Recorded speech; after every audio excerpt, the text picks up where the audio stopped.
하이델베르크 요리문답 제1문 질문과 답을 다시 같이 읽어보겠습니다.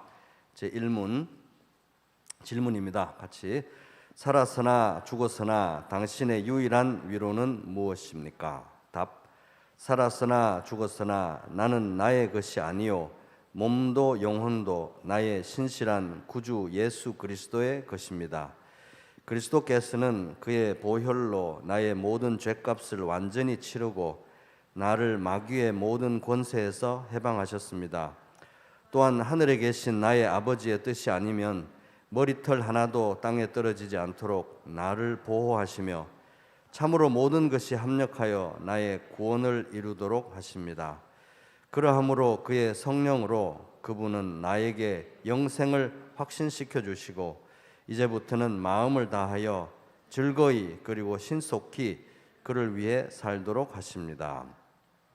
아멘.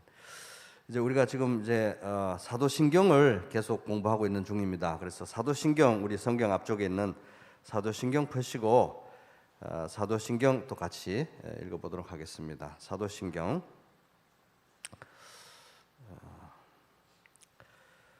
전능하사 천지를 만드신 하나님 아버지를 내가 믿사오며 그 외아들 우리 주 예수 그리스도를 믿사오니 이는 성령으로 잉태하사 동정녀 마리아에게 나시고 본디오 빌라도에게 고난을 받으사 십자가에 못 박혀 죽으시고 장사한 지 사흘 만에 죽은 자 가운데서 다시 살아나시며 하늘에 오르사 전능하신 하나님 우편에 앉아 계시다가 저리로서 산 자와 죽은 자를 심판하러 오시리라.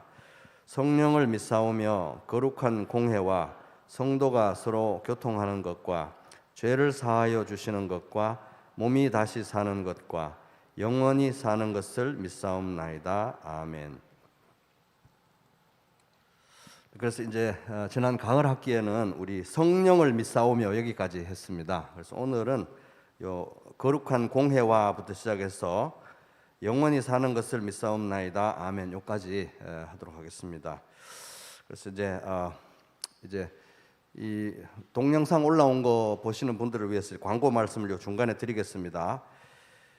하이델베르크 요리문답 이제 2학기, 1학기에는 우리 이제 주로 카톡으로 답안을 제출하시고 그다음에 한 30명 정도 되시는 분들은 PDF로 이렇게 답안을 제출하셨는데요.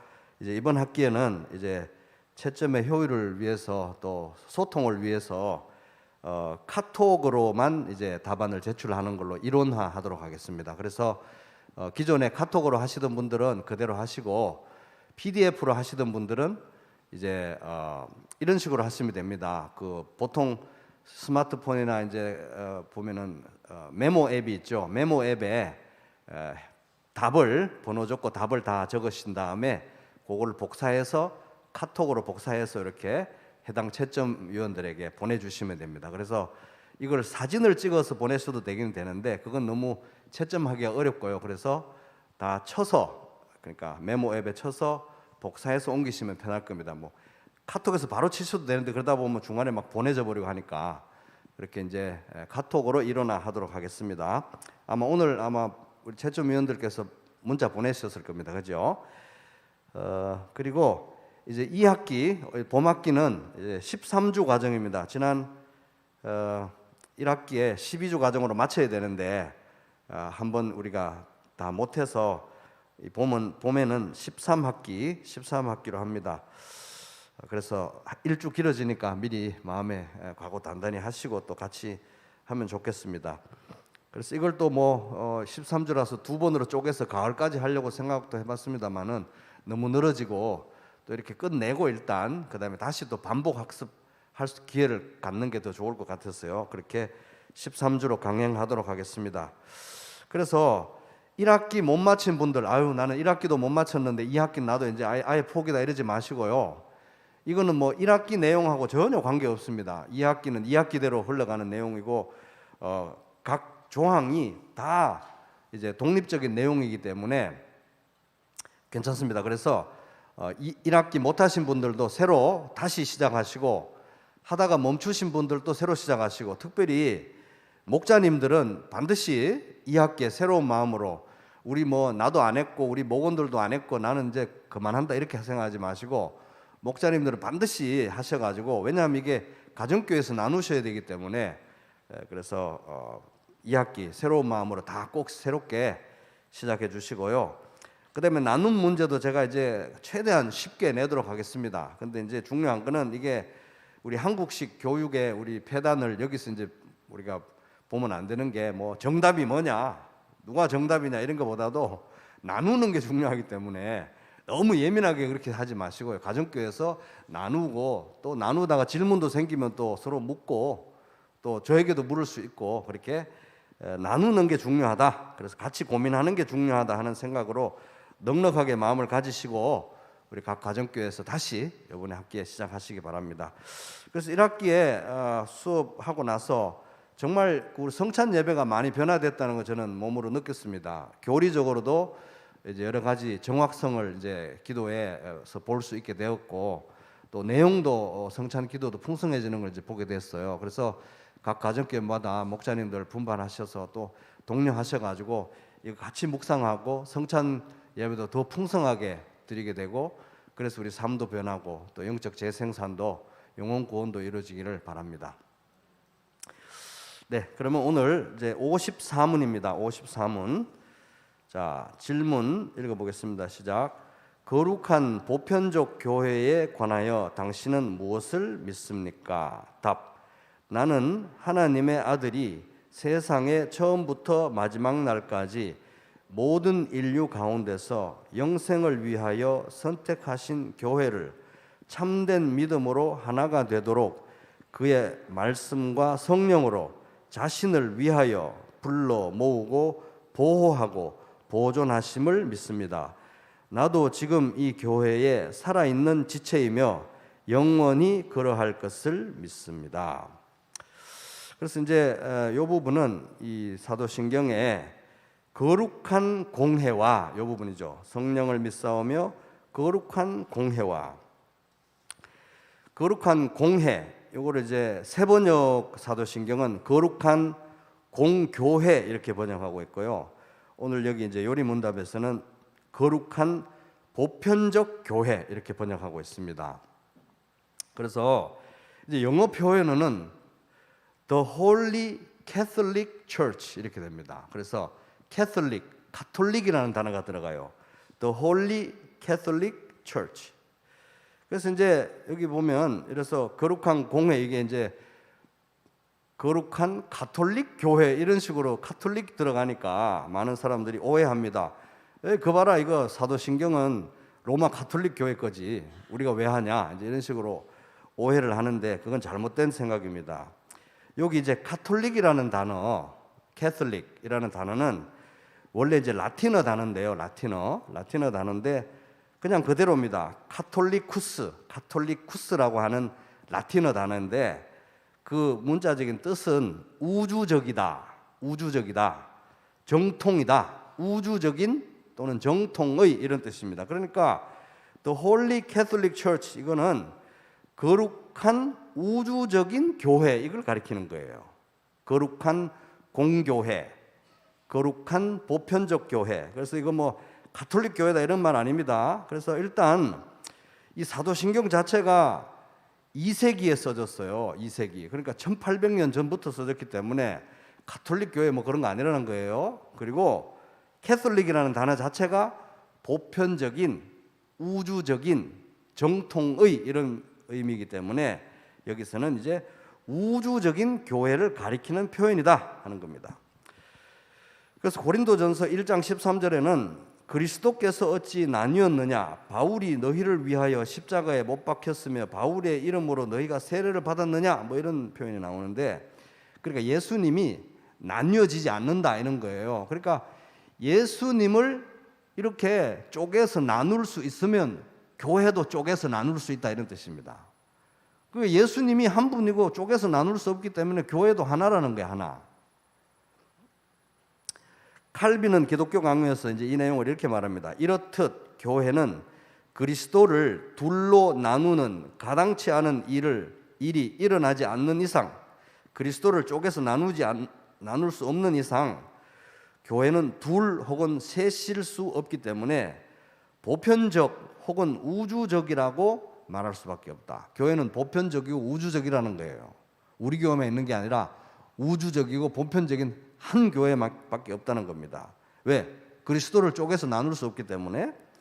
진정 하나님의 택하심을 받은 자들 모두는 그리스도 안에서 결합되어 한 머리, 그리스도를 의지하는 가운데 한 몸으로 자라간다. 그들은 한 믿음, 한 소망, 한 사랑으로서, 그리고 하나님의 동일하신 성령으로서 함께 살기 때문에 참으로 하나가 된다. 그래서 거룩한 공교회, The Holy Catholic Church, 거룩한 보편적 교회, 이거는 이제 우주적인 교회, 나뉘어질 수 없는 우주적인 교회, 세상의 처음부터 마지막 날까지 지구 전체에 퍼져 있는 모든 성도의 총합을 가리키는 표현이다 하는 겁니다. 그러니까 지금 이제 이 사도신경에서 생각하고 있는 것은 우주적인 교회, 거대하고 위대하고 일치된 우주적인 교회를 생각하고 있다는 겁니다. 그러니까 세상의 처음부터 마지막 날까지 모든 인류 가운데서, 온 세상 가운데서 하나님의 아들이 선택하고 불러내신 에클레시아, 불러내신 사람들이 이제 우주적 교회라고 하는 거예요. 우리 부평교회는 우주적 교회가 아니고 지역교회죠. 지역교회. 근데 부평교회는 우주적 교회의 일부인 것입니다. 일부. 그래서 예수님이 이제 방금 읽은 54문에 의하면 우리를 어떻게 불러내셨는가? 거기 보면 말씀과 성령으로 불러내셨다는 거예요. 말씀과 성령의 역사로. 그럼 또 무엇을 위해서 불러내었는가? 영생을 위해서 불러내셨다는 거예요. 영생을 위해서. 그래서 이제 영생이 뭐냐? 영생은 곧 유일하신 참 하나님과 그가 보내신 자 예수 그리스도를 아는 것이니이다. 그래서 이제 영생이라는 것은 곧 삼위일체 하나님과 현재적 친밀함을 누리는 영원한 관계가 이제 영생이죠. 그러니까 지금 이제 우리가 현재 누리고 있는 영생을 말하는 겁니다. 그래서 그 이제 방금 읽은 54문의 답에 보면은 그 중간쯤에 보면 참된 믿음으로 하나가 되도록 이런 표현이 있죠. 그러니까 이게 이제 얼마나 우리 교회만 봐도 얼마나 다양합니까? 사람들이 너무 다양하잖아요. 성격도 백그라운드도 너무 다양해요. 그런데 온 우주적인 이 교회가 참된 믿음으로 하나가 된다는 겁니다. 하나라는 거예요. 하나. 그러니까 이게 성령의 하나 되게 하심이 없이는 불가능한 일이다. 그러니까 교회가 얼마나 위대한 것인가, 이제 이런 내용입니다. 그래서 참 감사하고 안심이 되는 일은 뭐냐? 그 마지막 부분에 보면 자신을 불러 모으고 자신을 위하여, 예수님이 자신을 위하여, 자기 자신의 영광을 위하여 불러 모으고 보호하고 보존하심을 믿는다. 그러니까 교회를 선택하고 모으시고 보호하시고 보존하신다는 거예요, 예수님이. 그러니까 볼지어다 내가 세상 끝날까지 너희와 항상 함께 있으리라. 마태복음 28장 20절의 내용 그대로인 것입니다. 그래서 여기서 지금 생각하는 것은 우주적인 교회, 보편적인 교회, 거룩한 공교회, 이런 차원의 교회를 생각하는데, 이렇게 우리가 생각하는 게 굉장히 중요하다는 겁니다. 나는 교회를 사랑해, 그리스도의 몸인 교회를 사랑해 이러는데 교회라는 개념에 부평교회밖에 없어요. 그러면 안 된다는 거예요. 온 우주적인 교회가 우리 마음에 있어야 된다는 겁니다. 왜냐하면 이 온 우주적인 교회가 그리스도의 몸이기 때문에 우리는 그리스도의 몸의 일부분이지 우리가 다가 아니라는 거예요. 부평교회가 다가 아니라는 겁니다. 거룩한 공교회, 우주적인 교회의 그림 속에 있는 우리 교회를 봐야 된다고 하는 것입니다. 근데 이제 거기 아름다운 거는 그 마지막 부분에 나도 지금 이 교회에 살아있는 지체이며 영원히 그러할 것입니다. 얼마나 아름답습니까? 그죠? 그래서 칼빈은 기독교 강요에서 이 부분에 이렇게 얘기했습니다. 우리가 모든 방면에서 맞닥뜨리게 되는 우울한 황폐함은, 우리만 요즘에 코로나로 이래가지고 우울하고 황폐한 줄 알았더니 그때도 칼빈 때도 이렇게 우울하고 황폐했나 봐요. 모든 방면에서 맞닥뜨리게 되는 우울한 황폐함은 교회에 남은 자가 아무도 없다고 외치고 있지만, 예수 믿는다고 하는데 교회들은 다 썩었고 제대로 믿는 사람이 없구나. 아주 세상도 타락하는데 교회도 타락해서 남은 자가 없구나, 이렇게 생각하니까 자기가 너무 우울했다는 거예요. 그런데 그렇게 이제 우울한 외침이 있었지만 그리스도의 죽음에는 열매가 따른다는 점과 예수님의 죽으심에 열매가 없겠냐 이 말이에요. 반드시 있다는 겁니다. 열매가 따른다는 점과 하나님이 은밀한 곳에 자기의 교회를 기적적으로 지키신다는 점을 알도록 하자. 남아있다. 반드시 참된 성도들, 참된 교회들 숨어있고 남아있다. 우리만이 아니다 하는 겁니다. 그렇기 때문에 내가 이스라엘 가운데에 7,000명을 남기리니 다 바알에게 무릎을 꿇지 아니하고 라는 말씀이 엘리야에게 주어졌다. 엘리야는 하나님 나 말고 누가 남았습니까? 이제 뭐 제대로 하나님 믿는 사람 아무도 없습니다. 막 이랬는데 걱정 마라. 7,000명 아직 남아있다. 이렇게 말씀하시잖아요. 그죠? 그런 이치니까 너무 우울하게 좌절하지 말자. 하나님의 성도들, 하나님의 거룩한 교회는 다 사라진 것 같아도 여기저기 다 숨어있다. 지키고 계신다 하는 겁니다. 자, 55문 질문 같이 읽겠습니다. 시작.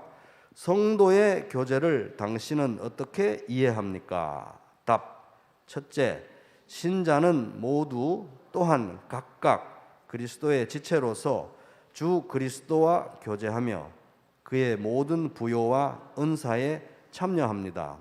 둘째, 각 신자는 자기의 은사를 다른 지체의 유익과 복을 위하여 기꺼이 그리고 즐거이 사용할 의무가 있습니다.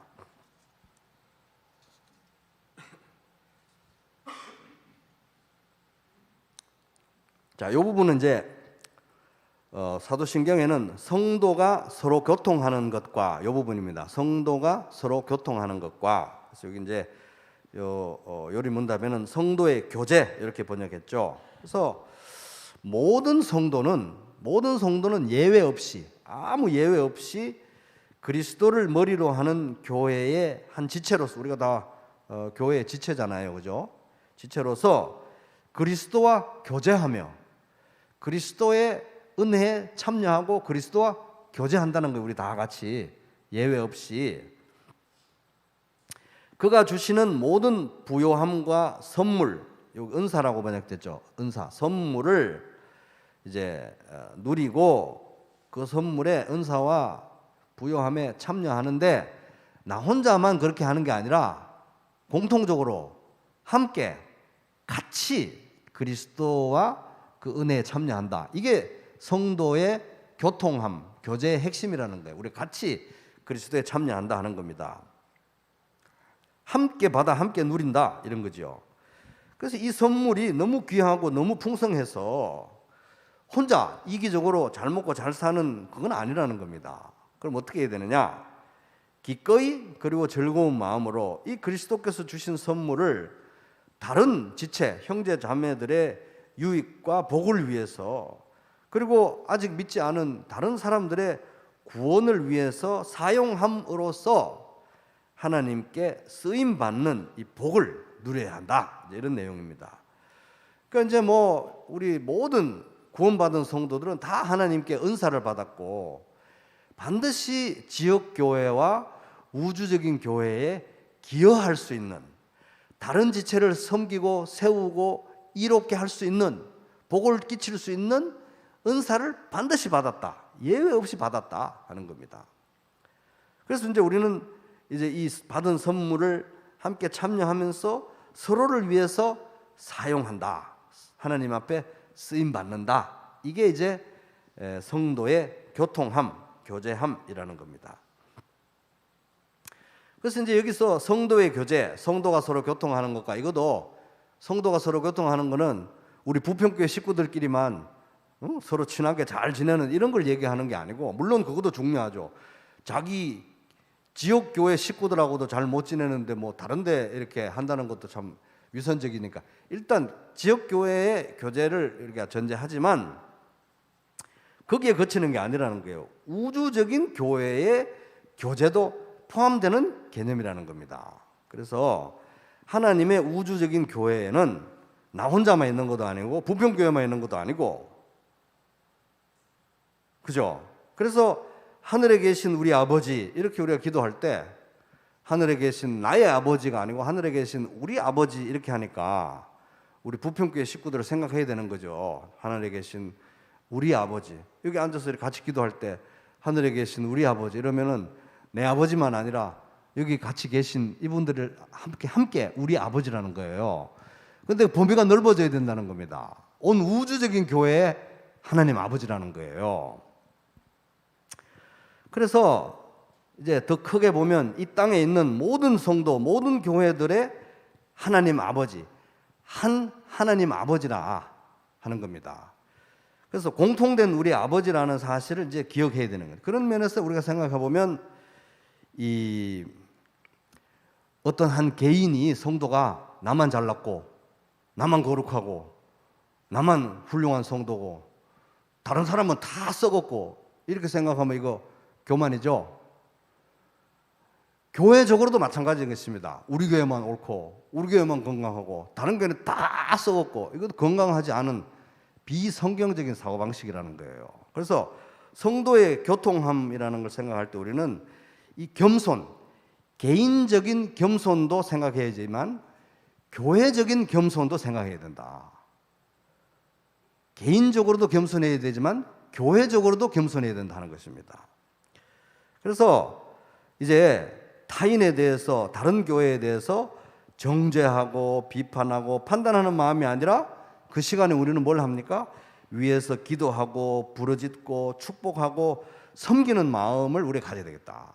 대한민국 교회를 위해서 막 욕하고 대한민국 교회 다 썩어 빠지고 이런 것보다도 대한민국 교회를 위해서 기도하고 부르짖고 어떻게 하면 우리가 대한민국 교회를 위해서 기여할 수 있을까? 이걸 생각해야 된다는 것입니다. 그게 이제 거룩한 공교회 또는 성도가 서로 교통하는 것과 이런 정신이라는 거예요.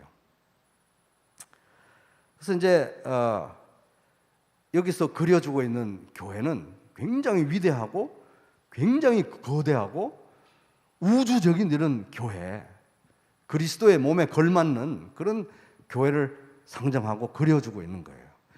그 교회의 일부가 우리 부평교회다. 이런 관점을 이제 가져야 되는 것입니다.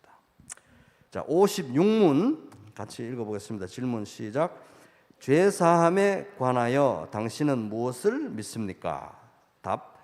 그리스도께서 하나님의 의를 만족시켰기 때문에 하나님께서는 나의 모든 죄와 내가 일평생 싸워야 할 나의 죄악된 본성을 더 이상 기억하지 않으십니다.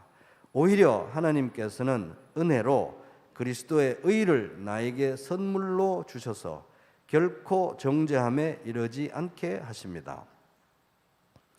이 부분은 이제 사도신경에 죄를 사하여 주시는 것과, 이 부분에 죄를 사하여 주시는 것과, 세 번역은 죄를 용서받는 것과 이렇게 번역하고 있습니다. 죄를 용서받는 것과.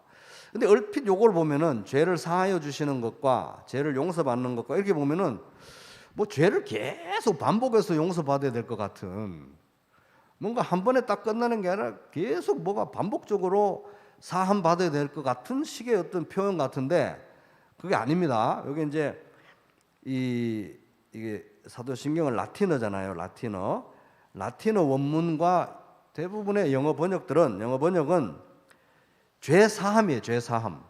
죄의 용서, 딱 명사형입니다. 죄의 용서와 죄 사함과 죄 사함을 믿는다는 거예요. 단번에 영원히 이루어지는 죄 사함을 믿는다, 이런 내용입니다. 그래서 그리스도께서 십자가와 부활을 통해서 죄에 관해서 하나님의 의를 온전히 만족시켰기 때문에 더 이상 나의 죄를 기억하지 않으신다, 이렇게 되죠. 나의 죄에 대해서 기억하지 않으신다. 그런데 여기 보면 너무 신기한 게요. 보세요. 하나님께서는 나의 모든 죄와 내가 일평생 싸워야 할 나의 죄악된 본성을 더 이상 기억하지 않는다, 이렇게 돼 있죠. 그래서 하나님이 기억하지 않는 것은 나의 죄도 기억하지 않고 내가 막 지긋지긋하게 평생 동안 싸워야 되는 나의 이 죄악된 본성에 대해서도 기억하지 않으신다. 이렇게 돼 있어요. 그러니까 기억하지 않고 그럼 뭘 하시느냐? 그리스도의 의를 나에게 부여하신다, 전가해 주신다.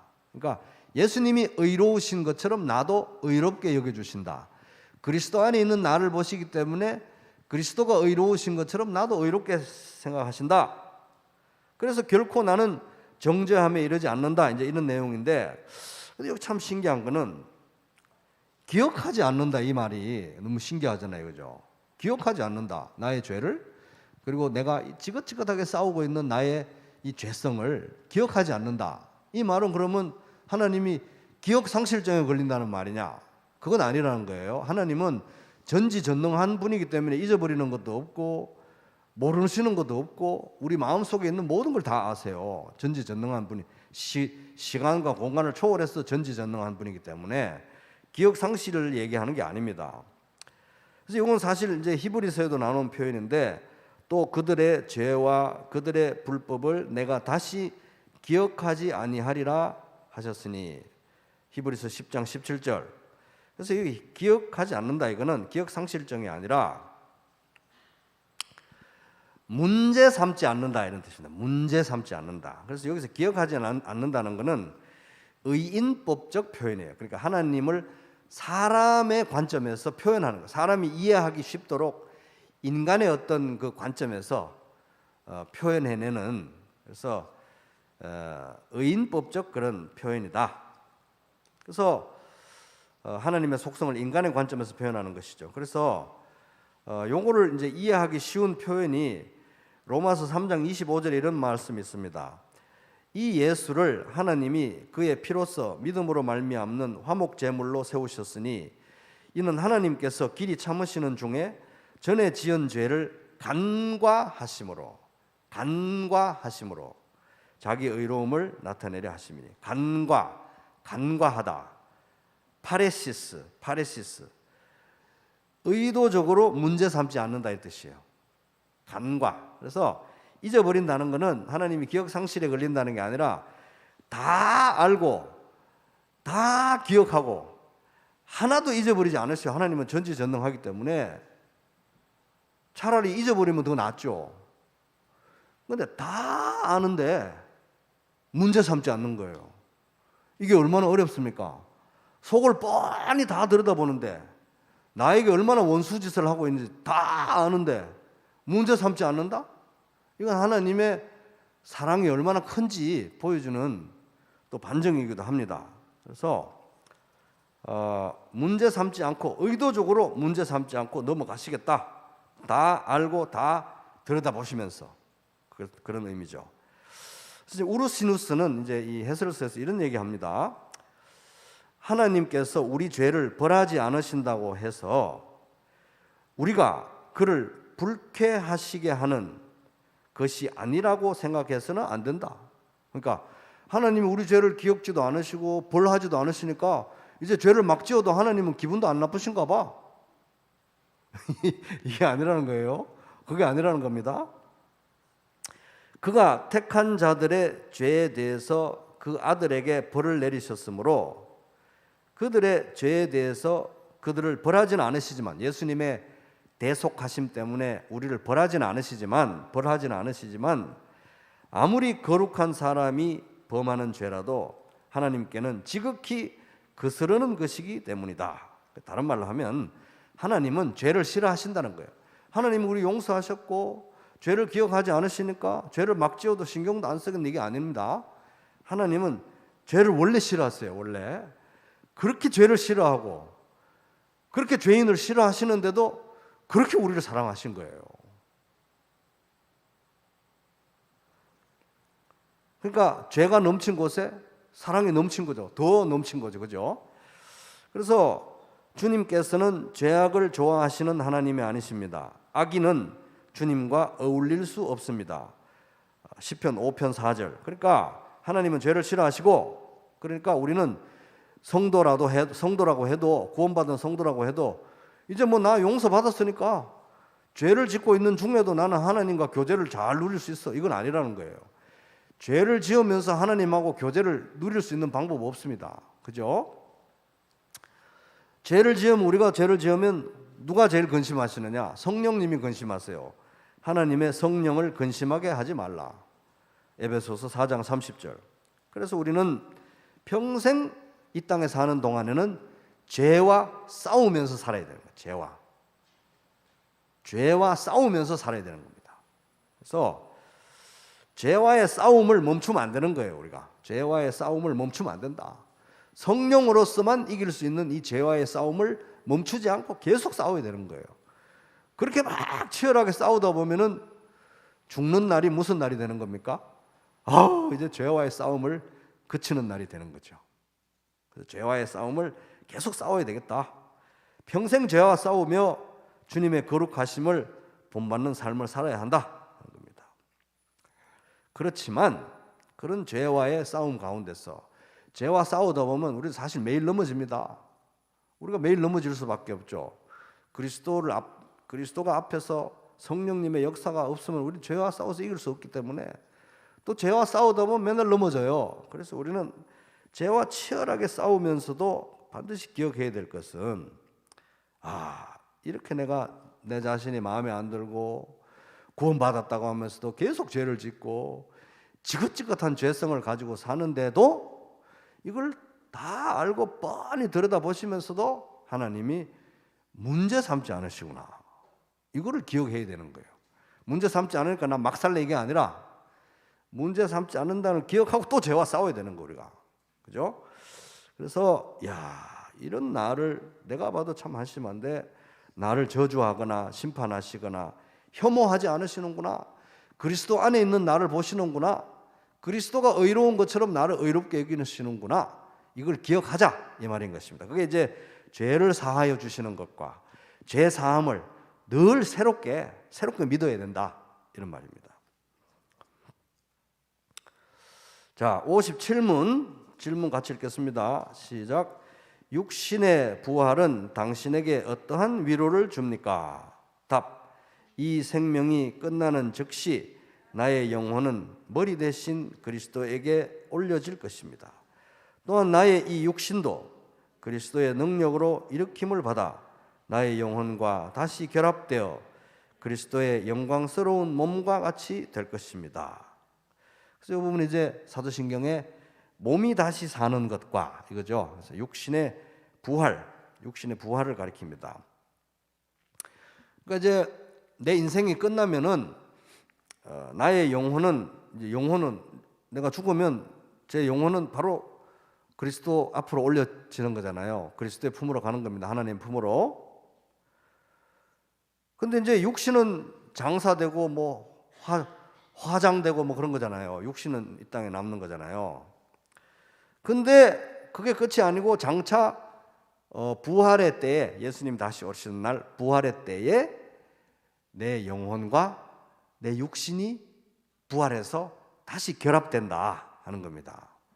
그래서 나의 몸이 부활해서 썩지 않을 몸이 되고 영혼과 다시 결합이 된다. 근데 이제 거기 보면은 그 답의 중간쯤에 보면은 또한 나의 어떻게 되십니까? 나의 이 육신도 이렇게 돼 있죠. 나의 이 육신을 말하는 거예요. 나의 이 육신이 부활한다는 겁니다. 그러니까 예수님이 부활하실 때도 보면요, 십자가에 못 박히신 그분이 그 똑같은 분이 장사되었고 장사되었던 바로 그 똑같은 그분이 부활된 거죠. 십자가에 못 박히고 장사되었고 부활하신 바로 그분이 지금 하나님 보좌 우편에 앉아 계신 거예요. 중간에 바꿔치기 된 게 아니라는 겁니다. 여기 보면 또 나의 이 육신도 이 말이 되어 있잖아요.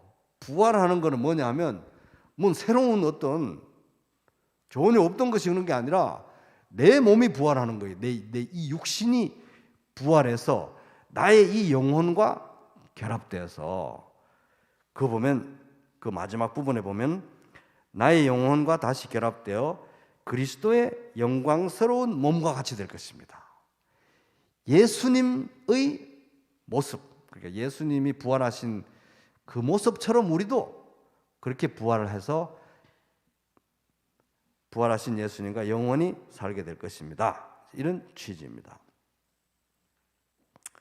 그래가지고 또 이제 이런 거 이제 보다 보면 나의 이 육신이 부활을 해야 되는데 그러면은 죽어서 화장을 연화장에서 화장을 해가지고 바다에다 뿌려버리면 어떻게 되냐? 화장은 절대 안 된다. 뭐 이러는 사람도 있어요. 그건 아니라는 겁니다. 왜냐하면 하나님은 무에서 유를 창조하셨잖아요. 그리고 흙으로 사람을 만드셨어요. 그 하나님의 능력으로 우리 육신을 부활시키는 거기 때문에 화장을 하든 뭐 매장을 하든 어떻게 되든 상관없이 다 긁어 모아가지고 부활시키신다 이 말이에요. 그리고 과학적으로도 이제 이걸 또 어떻게 설명이 불가능한 건 아닌 게 그 질량과 에너지 보존의 법칙이라는 게 있죠. 그래가지고 질량 및 에너지는 한 상태에서 다른 상태로 어떤 화학적 변화나 이런 게 있을 수는 있지만 그 총량에 있어서는 어떠한 순소실도 발생하지 않는다. 에너지와 질량의 총합은 항상 이 우주 안에서 변함이 없다. 굳이 과학적으로 설명하자면, 그래서 요한계시록에 보면 바다가 그 가운데서 죽은 자들을 내주고 또 사망과 음부도 그 가운데서 죽은 자들을 내주매 각 사람이 자기의 행위대로 심판을 받고, 요한계시록 20장 13절, 이게 이제 악인들의 부활에 대해서 얘기하는 건데 마찬가지입니다. 우리가 뭐 바다에 수장되었든지 화장되었든지 매장되었든지 어떻게 되었든지 하나님은 원소와 원자와 뭐 하여튼 다 이렇게 긁어 모아가지고 반드시 부활시키신다 하는 거예요. 그래서 화장된다고 걱정할 필요 없다는 것입니다. 자, 그리스도의 영광스러운 몸과 같이 된다. 이게 이제 핵심 포인트인 거예요. 그래서 내가 예수님을 만날 때는 나의 모습이나 예수님의 모습이나 이렇게 부활한 육체를 가진 존재로서 우리 주님을 만나게 된다는 겁니다. 주님을 이렇게 부활하신 육체를 입으신 예수님을 만나면 우리 어떻게 해야 됩니까? 바로 우리 부평교회 식구들은 바로 무릎을 꿇고 그 발에다가 입을 맞춰야 됩니다. 안녕하세요 이러지 마세요. 우리 부평교회 식구들은 다른 사람들은 몰라도 반드시 예수님의 발에 무릎을 꿇고 입을 맞추고 경배를 해야 되는 것입니다. 그 주님과 이제 영원히 지낼 것이다. 그래서 예수께서 이르시되 나는 부활이요 생명이니 나를 믿는 자는 죽어도 살겠고 무릇 살아서 나를 믿는 자는 영원히 죽지 아니하리니 이것을 네가 믿느냐? 요한복음 11장 25절에서 26절. 그래서 이제 부활이요 생명이신 예수님과 우리가 연합되었다는 그것이 뭘 말하냐? 우리는 영원한 인간이 되었다. 그죠? 영원한 인간. 죽음을 초월한 영원한 인간이 되었다. 그 얘기입니다. 자, 58문 질문 같이 읽어보겠습니다. 시작. 영원한 생명은 당신에게 어떠한 위로를 줍니까? 답. 내가 이미 지금 영원한 즐거움을 마음으로 누리기 시작한 것처럼 이 생명이 끝나면 눈으로 보지 못하고 귀로도 듣지 못하고 사람의 마음으로도 생각하지 못한 완전한 복락을 얻어 하나님을 영원히 찬양할 것입니다. 요거는 이제 사도신경에 영원히 사는 것을 믿사옵나이다, 영생을 믿사옵나이다, 이제 이런 의미예요. 그래서 고린도전서 2장 9절에 보면은 기록된 바 하나님이 자기를 사랑하는 자들을 위하여 예비하신 모든 것은, 이 성도를 위해서 예비하신 이 생의 복, 내 생의 복, 모든 것은 눈으로 보지 못하고 귀로 듣지 못하고 사람의 마음으로 생각하지도 못하였다 함과 같으니라.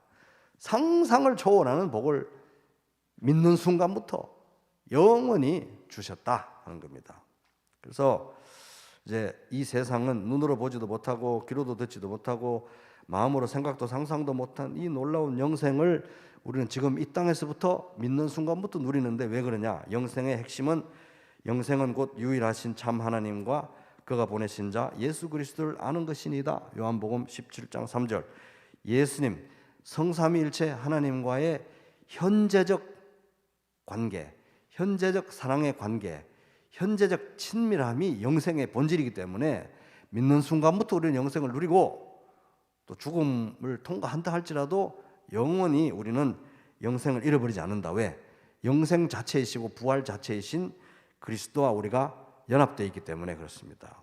그래서 이제 이 영원한 복을 이 땅에서도 이미 누리고 맛보고 영생을 맛보고 험한 이 세상의 삶을 마치고 나면 이제 우리의 구원이 완성되고 그야말로 그때 정말 세상이 상상도 못한 영원한 복락을 내 눈으로 우리가 쫙 보게 되면은 이제 우리는 이 땅에 살 때 1초라도 더 충성할 걸 이런 생각이 뼈에 사무치게 우리의 생각이 들면서 또 영광의 주님을 만나면서 우리도 그렇게 변화돼 가지고 그 주님과 함께 영원한 시간을 보내게 된다 하는 것입니다.